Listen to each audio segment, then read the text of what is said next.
अक्षय शिंदेच्या एन्काउंटरवर Naresh म्हस्केंचं tweet. Eknath एक न्याय, बलात्काराला थारा न्याय, म्हस्केंचं ट्विट। वर्ध्यामध्ये जुगार अड्ड्यावर पोलिसांची धाड तर स्थानिक गुन्हे शाखेची मोठी कारवाई। पोलिसांनी छापेमारीत 50 लाखांचा मुद्देमाल केला जप्त। यूपीमध्ये पुन्हा ढाबा पॉलिटिक्स, योगी आदित्यनाथांचे आदेश, हॉटेल्स धाबे यांची होणार तपासणी। पुणे शहरामध्ये मुसळधार पाऊस। पुणे जिल्ह्याला हवामान खात्याच्या वतीनं येलो अलर्ट, तर मुसळधार पावसानं अनेक भागात साचलं पाणी। गृहमंत्री अमित शहांच्या दौऱ्याच्या निमित्तानं संभाजीनगरमध्ये बॅनरबाजी। बॅनरवर मुख्यमंत्र्यांचा मराठा सरदार असा उल्लेख। बॅनरच्या माध्यमातून महायुतीचं शक्ती प्रदर्शन।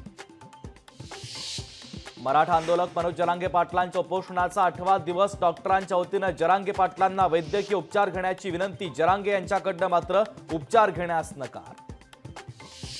शासकीय कामात अडथळा आणल्याप्रकरणी 35 जणांवर गुन्हा। धाराशिवमध्ये डीजेवर कारवाई करताना पोलिसांना केला होता विरोध।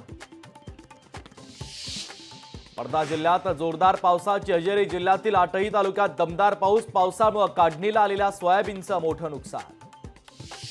महाराष्ट्राच्या पाठोपाठ उत्तर प्रदेशातही एन्काउंटर। धावत्या ट्रेनमधून पोलिसांना फेकणारा आरोपीचा एन्काउंटर। आरोपीचा मद्य तस्करीत सहभाग। दिवेघाट ते हडपसर रस्त्यावर अतिक्रमण। पालखी मार्गालगतची अतिक्रमण तातडीनं काढा। राष्ट्रीय राजमार्ग प्राधिकरणाने दिले आदेश।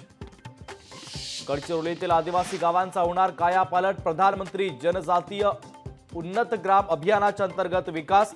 411 गावांना मिळणार पायाभूत सुविधा। राज्यातील कोतवालांचं आजपासून काम बंद आंदोलन, तर 26 सप्टेंबर पासून आझाद मैदानावर बेमुदत आंदोलनाचा इशारा। चतुर्थ श्रेणी कर्मचाऱ्यांचा दर्जा देण्याची मागणी।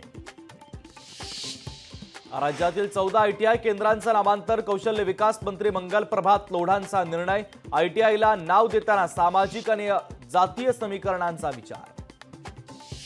नराधम अक्षय शिंदेच्या वडिलांचा कळवा रुग्णालयात गोंधळ। अक्षयच्या वडिलांनी घातली पोलिसांसोबत हुज्जत। पूनम महाजन आज नंदुरबार जिल्हा दौऱ्यावर। दौऱ्यामुळे जिल्ह्यातील राजकीय तापमानात वाढ।